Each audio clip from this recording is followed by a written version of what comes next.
Muşmula.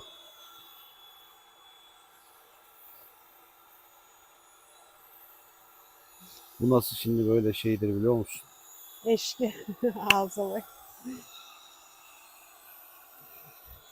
Orada ağaçta var Bak evladım. ağaçta var oğlum.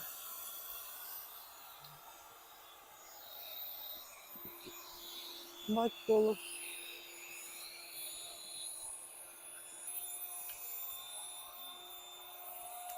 Nasıl tadı?